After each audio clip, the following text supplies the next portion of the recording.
Man, I tell you what, that was a heck of a job by our team.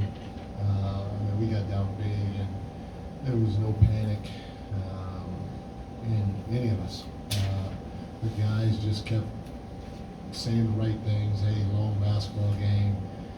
We got to get stops. Keep trying to push the pace. It was just great to hear the chatter on the bench centered around that. We got a lot of great individual performances.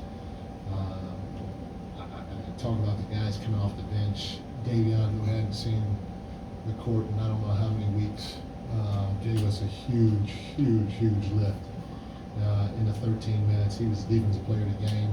It could have easily gone to another guy that gave us a huge lift, and Chris Duarte could easily gone to him. They were both really big. I thought Duarte's three was huge in the corner too.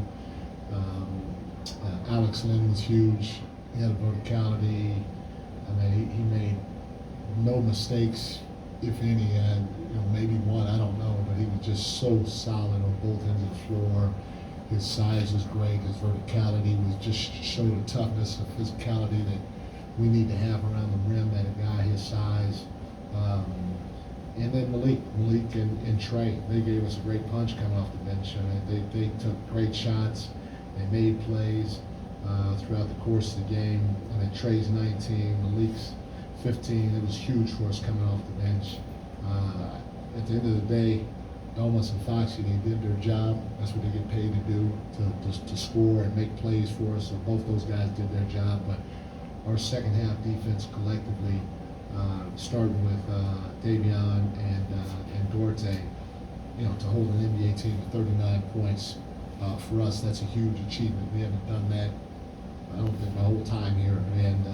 And then, those guys ended up shooting 39% from the field, 39.8.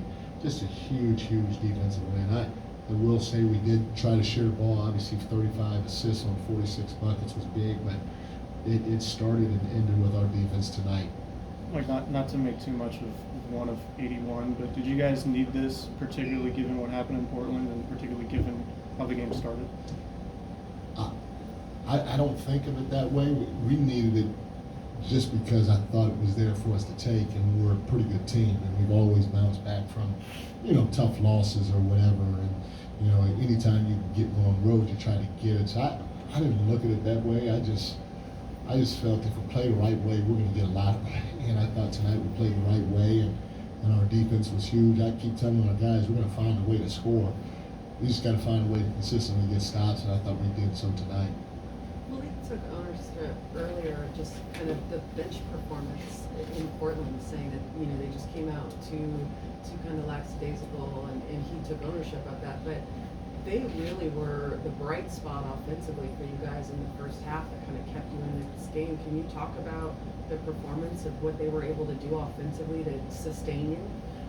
I would say even so defensively, because I thought Atlanta was scoring at will. And, we made subs, and we brought Duarte in, we brought Malik in, we brought Davion in, we brought Alex in. And that's when we started getting stops and getting out in transition and running. And those guys were sharing the ball, and first person that was open, boom, they let it go. And so I thought it started with our defense with that group, which led to us offensively, and that was a lot of fun to watch. Especially coming from those guys that ended up getting more minutes than what they normally get. Mike, can you speak to what you're asking from your individual players defensively? Is it something you see in them, or if they want to see the floor, they got to play defense? Like I'm asking because Chris tonight, like he admitted he came into the league as a scorer, but now to earn the time, he has to be, become an elite defender. Like, what are you asking of him, or is that something you see in him, that potential? Well, first of all, you see it in him because he's strong. He's a strong young man, and he's a little longer than what you think.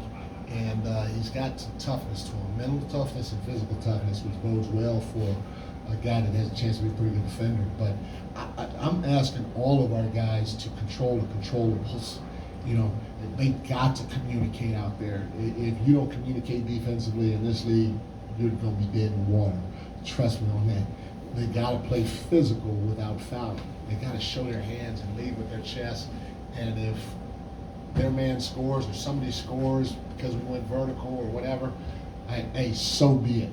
But those two things plus this third thing we have 100% control over. And the last one is to give multiple efforts. Don't give one effort and quit or die on the play. You've got to give multiple efforts, and then again, going back to the physicality, hit somebody before you can go get that ball. So that's what we're demanding of everybody, night in and night out. And I thought we got it, especially when we went to the bench. I thought we got it tonight in a large dose in that second half. What went into the decision to elevate Davion over Keon, and what'd you make of just the way Davion's handled himself since being out of the rotation? Really, I mean, I show you my minute sheet. It's got Keon. Oh, I left it on, but it's got Keon's name on it. It literally just was. At that time, I said, you know what? We probably need a little change. I'm going with Davion, and I didn't tell the coaches. Everybody thought we were going with Keon, and I just said, hey, Davion, go. And I got to give the young man credit. He's hung in there, and his head was into the game tonight, and his performance was huge for us in terms of getting the win. Malik said that the players talk more at halftime.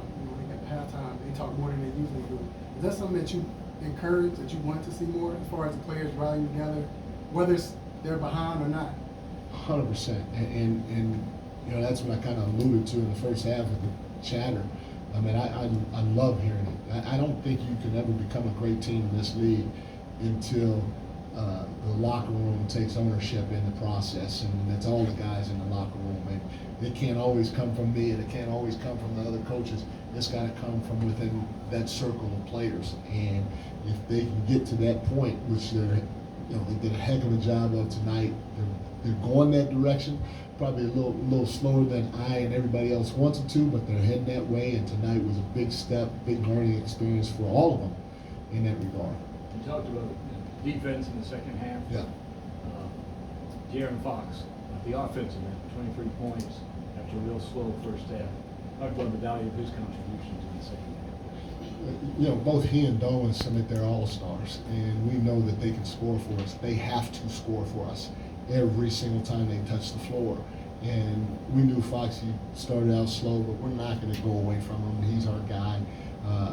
We know he's eventually going to get going. And, you know, the thing that I like about it is you know, they were giving him the 3-ball tonight.